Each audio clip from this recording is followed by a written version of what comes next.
नमस्कार dear friends. आज हम आपको 2020 में आई हुई जितनी इंग्लिश की स्टोरी हैं, यानी कि जिनको आप कहते हैं कि ट्रांसलेशन करना, किसका, हिंदी से अंग्रेजी में ट्रांसलेशन करना। तो जो 7 स्टोरी आपकी आई थी, 7 ट्रांसलेशन करने के लिए गद्यांश आए थे, पैसेज आए थे हिंदी के, जिसको अंग्रेजी में ट्रांसलेट करना था, तो वो सातों के सातों हम करा देंगे आपको। और ये सातों करने के बाद अगर आप ये सातों कर ले जाते हैं तो ये समझिए कि आप मार दिए, बिल्कुल मार दिए। तो क्या मार दिए?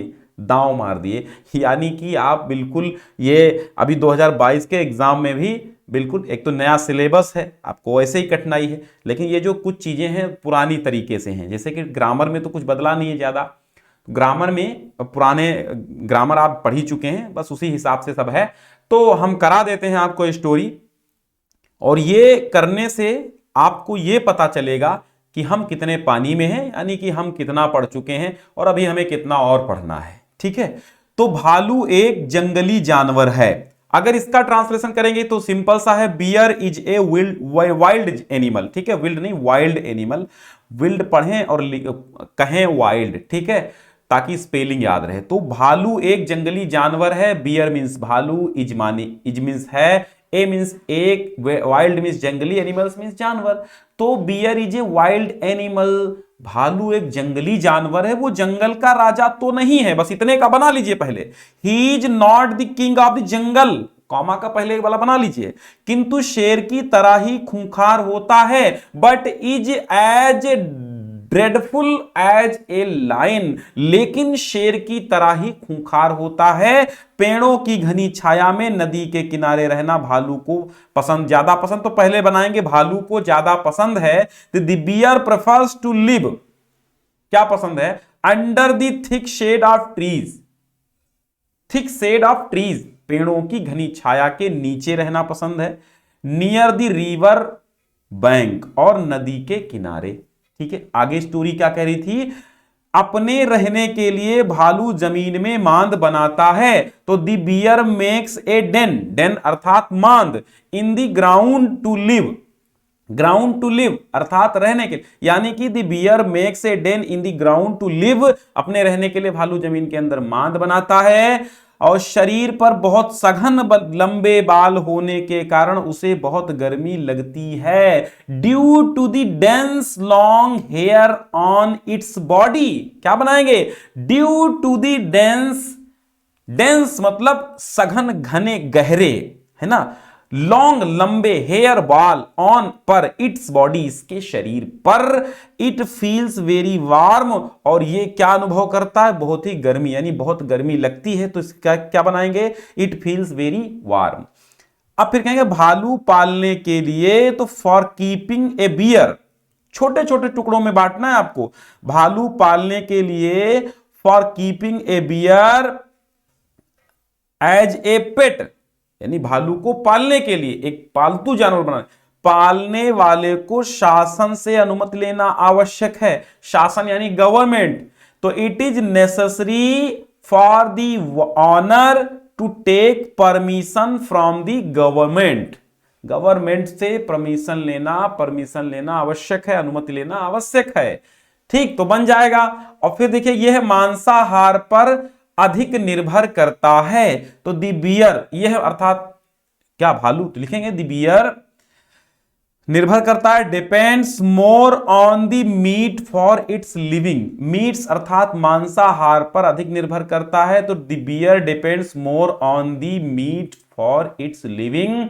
मदारी से नचाता है, तो द मास्टर माने मदारी, the master makes it dance, the master makes it dance, makes it dance अर्थात नचाता है। इसकी नाच छोटे बच्चों को बहुत आकर्षित करती है।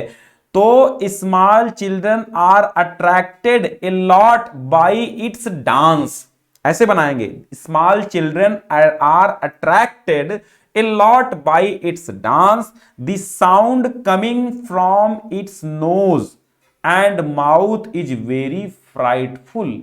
अब इसका मतलब है इसकी नाक और मुख से निकलने वाली आवाज बड़ी डरावनी होती है। तो दिस साउंड अर्थात आवाज कमिंग फ्रॉम इट्स नोज, इसकी नाक से, एंड माउथ और मुंह से, is very frightful, is very frightful अर्थात बहुत ही डरावनी होती है। तो ये तो थी पहली स्टोरी। अब चलते हैं दूसरी स्टोरी की ओर।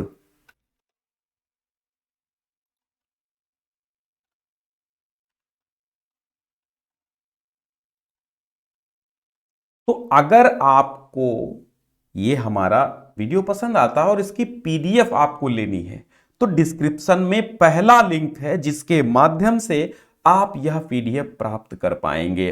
अब चलते हैं दूसरी स्टोरी की ओर। हमने इसको भी टुकड़ों में बांट दिया है, टुकड़ों में बांटकर अलग अलग कर दिया है और आपको आसानी होगी इसको पढ़ने और समझने में। हम सभी जीवन में बड़ा मुकाम हासिल करना चाहते हैं, इसको बनाओ तो ऑल ऑफ अस, हम सभी, वांट चाहते हैं, टू अचीव प्राप्त करना या हासिल करना, ए बिग गोल एक बड़ा मुकाम, गोल मींस मुकाम, लक्ष्य, उद्देश्य, मंजिल, इन लाइफ जीवन में। तो all of us want to achieve a big goal in life, हम सभी जीवन में बड़ा मुकाम या बड़ी सफलता या बड़ी मंजिल हासिल करना चाहते हैं, प्राप्त करना चाहते हैं। इसके लिए कई बड़े कार्य करने होते हैं जिनमें अक्सर कई मुश्किलें भी आती हैं। तो इसके लिए फॉर दिस, इसके लिए, फॉर दिस, इसके लिए, मेनी बिग टास्क, कई बड़े कार्य, हैव टू बी डन, करने होते हैं, विच, जिनमें, ऑफ्टन, प्रायः, अक्सर कहो चाहे प्रायः कहो, प्रायः या अक्सर की ऑफ्टन होती है, इन्वॉल्व मेनी डिफिकल्टीज, कई मुश्किलें आती हैं, यानी कि मेनी डिफिकल्टीज इन्वॉल्व होती हैं। All of us want to achieve a big goal in life, हम सभी जीवन में बड़ा मुकाम हासिल करना चाहते हैं। इसके लिए कई बड़े कार्य करने होते हैं जिनमें अक्सर कई मुश्किलें भी आती हैं। For this many big task have to be done which often involve many difficulties. समझ में आया? चलो फिर आगे बढ़ते हैं। क्या कह रहा है? ऐसे में बेहतर है कि प्रारंभ में छोटे कार्यों या बड़े कार्यों के छोटे भाग का ही चुनाव करना चाहिए, न कि संपूर्ण बड़े कार्य को एक साथ करने के लिए व्याकुलता उत्पन्न करनी चाहिए। अब बहुत लंबा वाक्य हो गया लेकिन आप डर गए होंगे, डरना नहीं, ऐसे बनाना है। ऐसे में बेहतर है, इट इज बेटर, कि दैट, प्रारंभ में छोटे कार्यों या बड़े कार्य के we choose to do small task और divide big task into small tasks in the beginning, यानी प्रारंभ में छोटे कार्यों या बड़े कार्यों के छोटे भाग का ही चुनाव करना चाहिए, ना कि संपूर्ण। हमने वही तो बताया, टुकड़ों में बांट कर बनाइए इसको, वही कहानी भी है। और संपूर्ण बड़े कार्य को एक साथ करने के लिए व्याकुलता उत्पन्न करनी चाहिए, rather than be eager to accomplish the big task at once, है ना। अब देखो, प्रारंभ में छोटे कार्यों को ही हाथ में लेना इसलिए उचित है ताकि वे आसानी से पूरे किए जा सकें, जिससे सफलता हासिल हो सके। तो प्रारंभ में it is suitable to do small task in the beginning, in the beginning यानी प्रारंभ में it is suitable to do small task in the beginning, प्रारंभ में छोटे कार्यों को ही हाथ में लेना उचित है।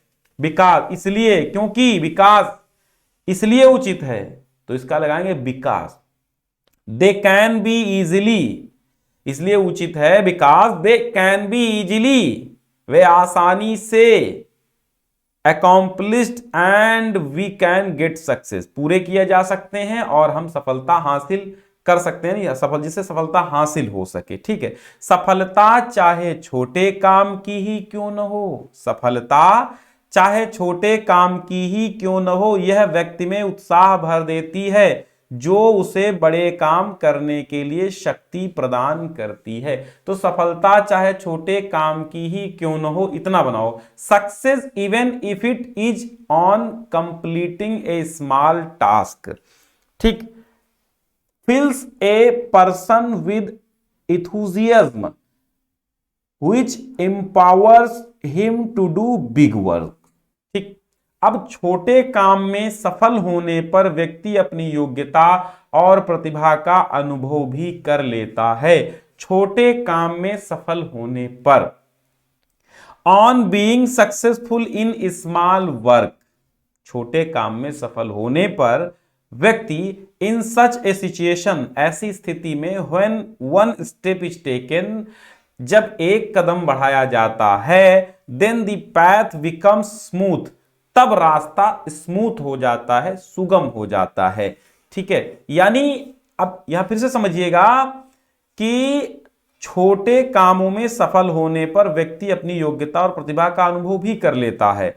तो on being successful in small work in such A situation, ठीक है, कि जब वो छोटा सा काम कर लेता है तो उसका अनुभव हो जाता, when one step is taken, तो जब वो एक कदम बढ़ाता है, then the path become smooth, तब वह रास्ता क्या हो जाता है, सुगम हो जाता है। ठीक है, तो ये सेकंड हो गई। अगली स्टोरी थर्ड देखिए। और सॉरी, यहां पे फिर से आप देखिए, थोड़ा सा चेंज यहां पे जरूरी था।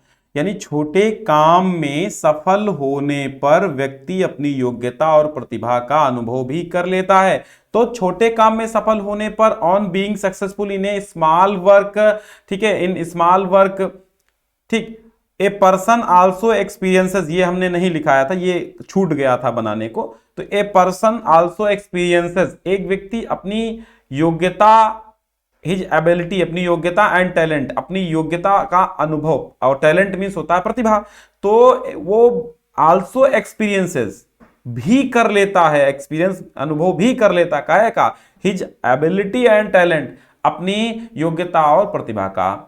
फिर है ऐसे में, इन सच ए सिचुएशन, ऐसे में, इन सच ए सिचुएशन, जब एक कदम आगे बढ़ाया जाता है, when one step is taken, तब देन रास्ता सुगम हो जाता है, द पैथ बिकम्स स्मूथ। हो गया, चलते हैं थर्ड स्टोरी की तरफ। ठीक है, अब चलो देखो ये थर्ड स्टोरी क्या कह रही है।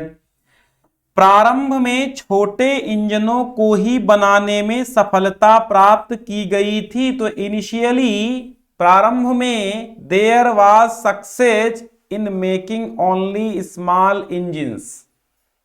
समझ रहे हो, प्रारंभ में, इनिशियली, छोटे इंजनों को ही बनाने में सफलता प्राप्त की गई थी। देयर वाज सक्सेस, सफलता प्राप्त की गई थी, इन मेकिंग ओनली स्मॉल इंजन्स।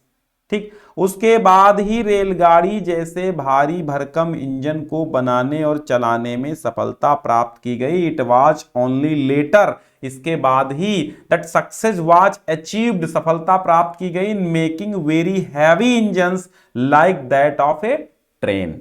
बन गया। फिर अगर कहा, रेलगाड़ियों के परिचालन में अत्यंत भार के कारण पहियों को प्रारंभिक गति देने में बहुत अधिक शक्ति की आवश्यकता होती है।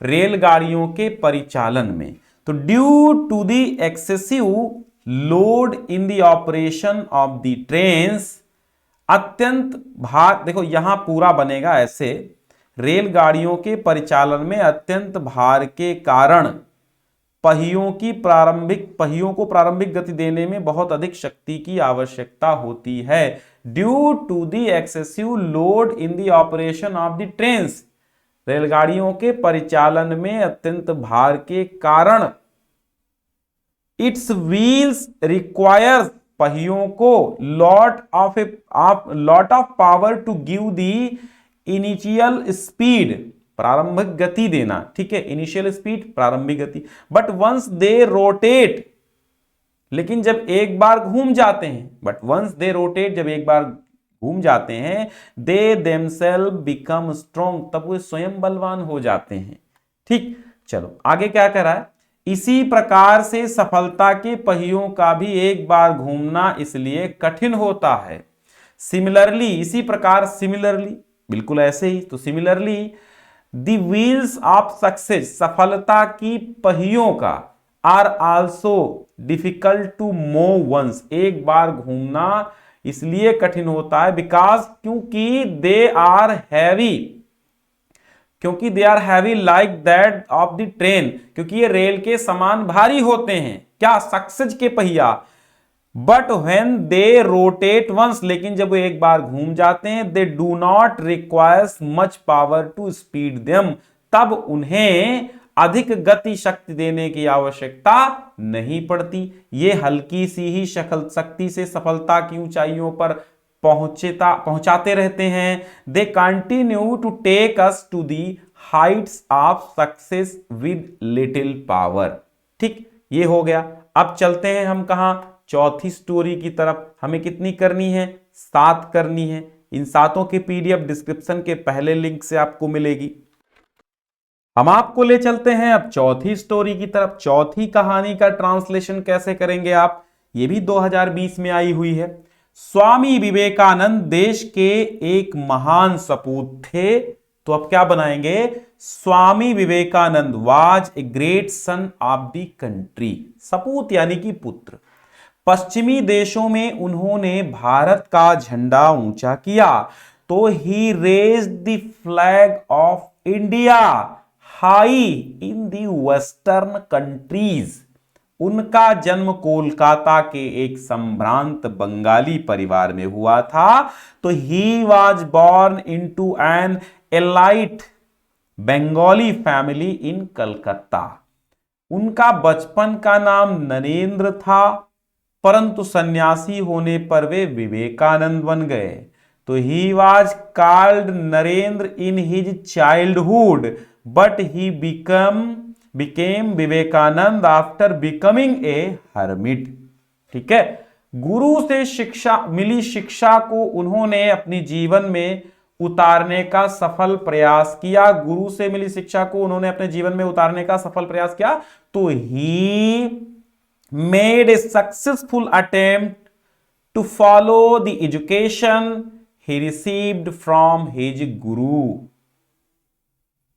ठीक है, राष्ट्र धर्म को मानव धर्म से जोड़कर स्वामी जी ने देश को एक नई दिशा दी। Swami ji gave the nation a new direction by connecting nationalism to humanity in his life। ये यहां पे इन लगा है ना, तो यहां का जो इन है, यहां का इन जो है यहां पे लग जाएगा। ठीक है, तो यहां पे गड़बड़ लगा था, इन हिज,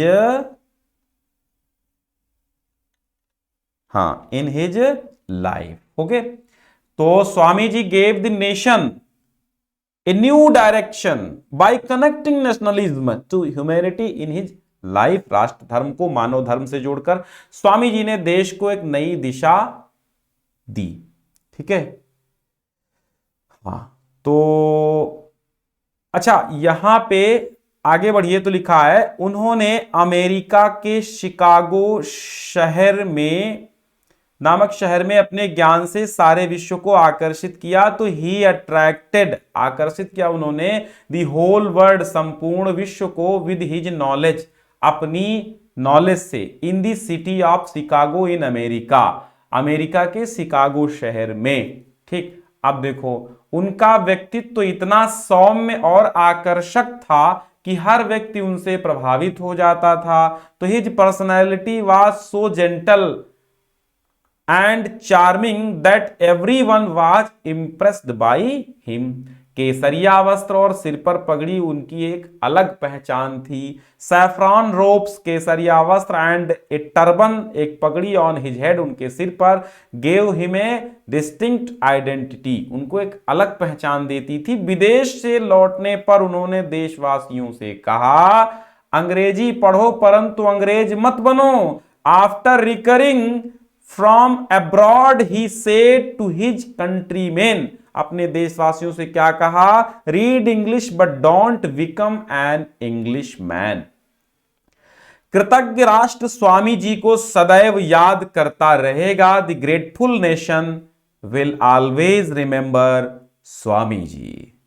उन्होंने जब अमेरिका में लेक्चर दिया था विवेकानंद जी, तो उन्होंने केवल इतना संबोधन सबसे पहले किया था, और इसी आवाज में, डियर ब्रदर्स एंड सिस्टर, बहुत ही गंभीर आवाज थी, शेर था उस समय का व्यक्ति। चलिए ठीक है, बढ़ते हैं हम पांचवी स्टोरी की तरफ। सॉरी फॉर दिस, यहाँ पे जो है थोड़ा सा यहाँ पे प्रॉब्लम हुई। अब यहाँ जो है देखो, यहाँ से इन हिज लाइफ यहाँ लगेगा, ठीक है। यहाँ देखो एक बार फिर से ये समझ लीजिए, क्योंकि मैं ये चाहता नहीं हूं कि कहीं पर त्रुटियां हो, और मुझसे त्रुटि हुई तो मैं उसके लिए क्षमा प्रार्थी हूं। चूंकि आप ये समझ सकते कि हिंदी हमारा विषय है, परंतु मैं ये अब लोग कमेंट करेंगे कि अरे तो आता नहीं अंग्रेजी तो काहे पढ़ा रहे हो। पढ़ा मैं नहीं रहा हूं, वो आप भी जानते हैं। मैं तो सिर्फ आपको एक गाइडेंस दे रहा हूं कि भैया 2020 में 7 स्टोरी आई थी, तो मैं सहायतार्थ आपके लिए यहां पर उपस्थित हूं, ना कि मैं अपना ज्ञान आपको देने के लिए, क्योंकि मैं अंग्रेजी का ज्ञान रखता नहीं हूं। लेकिन हाँ, अब इतना भी ऐसा भी नहीं है कि मैं बिल्कुल ही नहीं रखता हूं, जीरो नहीं हूं।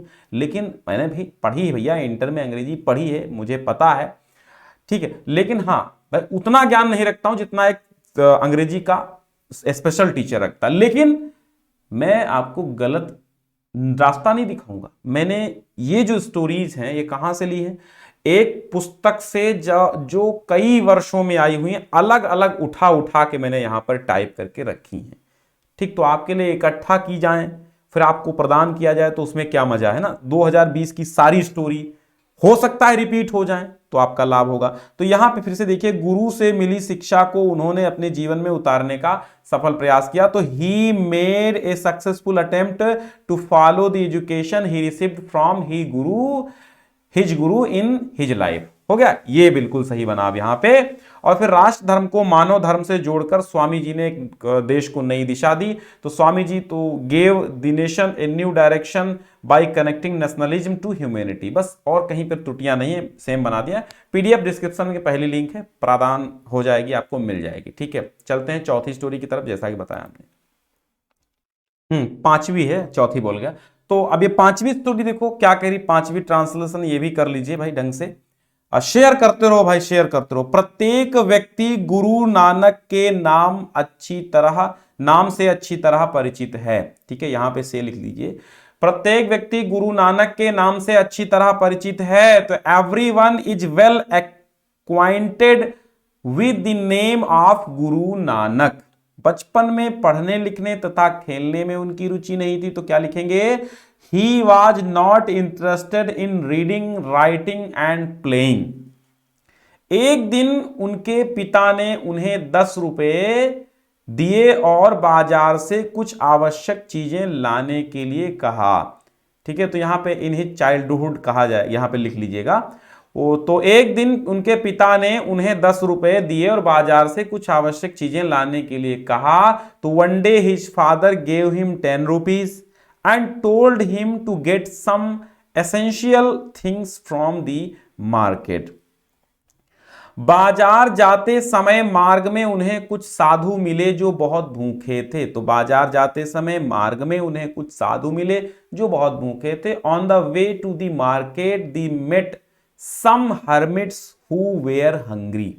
उन्होंने सारे पैसे साधुओं को भोजन खिलाने पर खर्च कर दिए और बिना कोई वस्तु खरीदे घर वापस आ गए। ही spent all the money he had in feeding the hermits and return home without buying anything. जब उनके पिता को इसके बारे में पता चला, उन्होंने गुरु नानक से कुछ भी नहीं कहा। When his father got to know about this, इसके बारे में जब पता चला तो he did not say anything to Guru Nanak. तो उन्होंने गुरु नानक से कुछ भी नहीं कहा, किंतु उन्होंने विचार किया कि भविष्य में उनका पुत्र ऐसा दानी बनेगा जिसका सम्मान सब करेंगे। ऐसा दानी, यहां पे दानी लिख लीजिएगा। तो बट ही थॉट, उन्होंने विचार किया, that in future his son will become so great that everyone would respect him. तो ये पांचवी स्टोरी भी आप ऐसे बना लेंगे, थोड़ा सा सरल थी, है ना, आपको लगा होगा थोड़ा सा सरल थी। हाँ ठीक है, चलते हैं छठी और सातवीं स्टोरी, 2 बची हैं, वो भी बना लीजिए चुपके से, है ना, फिर आपको एग्जाम में वार करके आना है बोर्ड परीक्षा पे।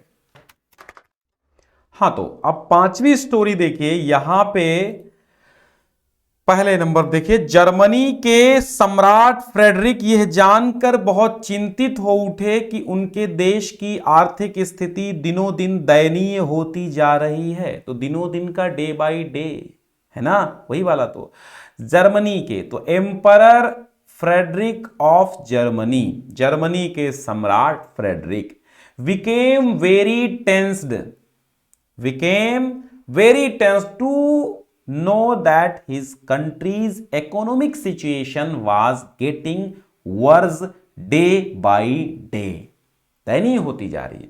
उन्होंने एक दिन राज्य के कर्मचारियों को विचार विमर्श के लिए बुलाया। तो one day he invited the employees of the state for discussion. उन्होंने उनसे पूछा कि राज्य के खजाने की आय कम होने का क्या कारण है। दरबार में यह प्रश्न उठते ही सन्नाटा छा गया। तो पहले यहां तक बनाओ क्या कारण है। तो ही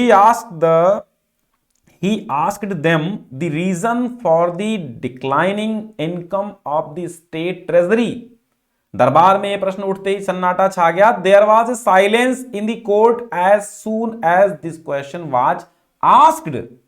अचानक एक वयोवृद्ध नागरिक ने कहा। तो suddenly an old citizen said, सम्राट की आज्ञा हो तो मैं इस प्रश्न का उत्तर देने को तैयार हूं।